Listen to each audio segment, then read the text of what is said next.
Okay, here, we no longer live in the world we think we do. In our mind's eye, we see ourselves in the relatively benign setting of the Holocene, a period of comparative stability in our climate which cradled the advent of human civilization. Minister, when I was born, the concentration of carbon dioxide in the Earth's atmosphere was 333 parts per million, above pre-industrial levels but consistent with relatively constant global temperature range. According to the NOAA, the CO2 concentration measured at the Mauna Loa Observatory today stands at 411 parts per million. The composition of our Earth's atmosphere has significantly altered in less than a human lifetime. The last time CO2 concentrations were at this level was some 3 million years ago, when the planet was 2 to 3 degrees warmer than it is today, and sea levels were 15 to 25 metres higher. We no longer live in the world we think we do. If you were born after February 1985, you have never lived through a month of below-average global temperatures. The 5 warmest years since 1880 have occurred since 2015. Minister, you will know as well as I do, and better, the debate our party had around the issue of entering into government. I think it says much about the Green Party that we could hold that discussion publicly, and that we could respectfully air and exchange contrary viewpoints and come to a decision on the future road of our movement. On the one hand, many of our members felt that the programme for government, however good, did not go far enough in terms of systems change or climate justice. I can accept and understand the merit of those arguments, and I have undiminished respect for those who made them. On the other hand, there are parties here in Leinster House who thought it more politically opportune to wait in the wings, either to consolidate their electoral gains or to build an opposition. But there were others again, and I count myself among those, mindful of those arguments, aware of the possibility of political fallout and the difficulty of the road ahead, who chose to back the brave decision to go into government in a time of crisis. Or perhaps I should say in a time of crises. For good reason, the health crisis posed by the COVID-19 pandemic is at the forefront of all our minds, and I welcome the Resilience and Recovery Plan published this week, which lays out this state's roadmap to living alongside COVID in the short to mid-term. Concurrently, we must deal with the resultant economic crisis and plan for an investment-led recovery, one that prioritises decent jobs and a Green New Deal. But beyond that, and I cannot say in the long term, given the urgent need for radical action, the twin spectres of climate breakdown and biodiversity collapse. Such is the scale of the climate crisis that the President of the European Commission, Ursula von der Leyen, made one of the strongest statements on the issue in her State of the Union speech earlier this week. Bearing in mind all of the challenges brought by the COVID-19 pandemic, President von der Leyen maintained that there is no more urgent need for acceleration than when it comes to the future of our fragile planet. She, like many of us, recognises that the status quo will not protect the future of our planet.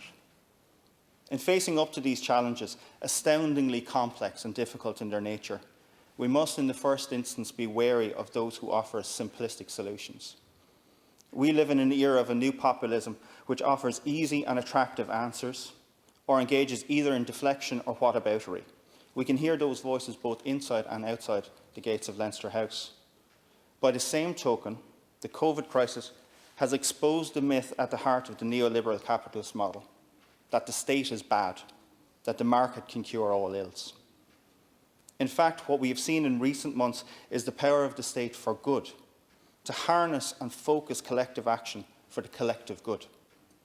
Similarly, market forces, as currently constituted, are ill-equipped to deal with the climate emergency. A time horizon which doesn't extend beyond the next quarterly report cannot take long-term action. Likewise, a balance sheet which erodes natural capital at the behest of short-term profit will ultimately serve to impoverish, not to enrich.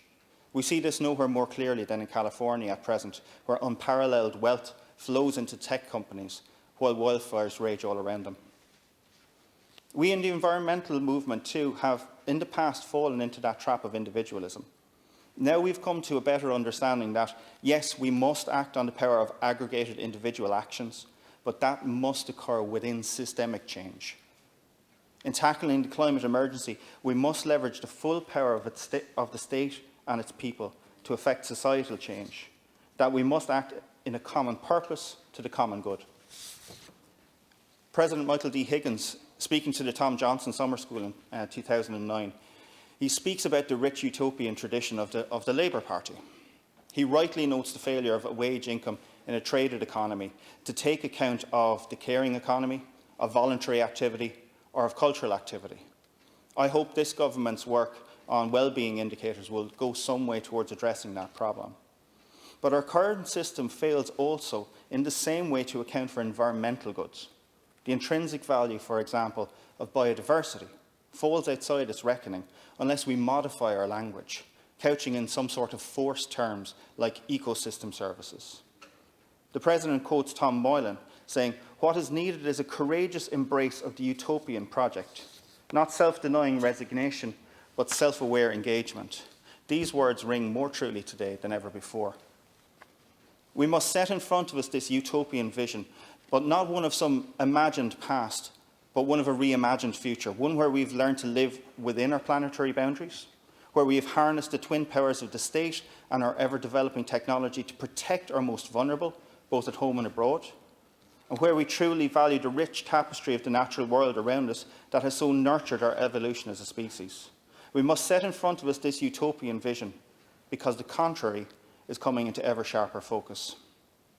Yet another President, Barack Obama, has said we are the first generation to feel the effect of climate change, and the last generation who can do something about it. Our programme for government, A Vision for Change, sets out a beginning to that journey. The hill is steep and the way is long, but I am proud that our party has taken the brave decision to set out on that path. The urgency of the task to hand demands it. Go raibh maith agat.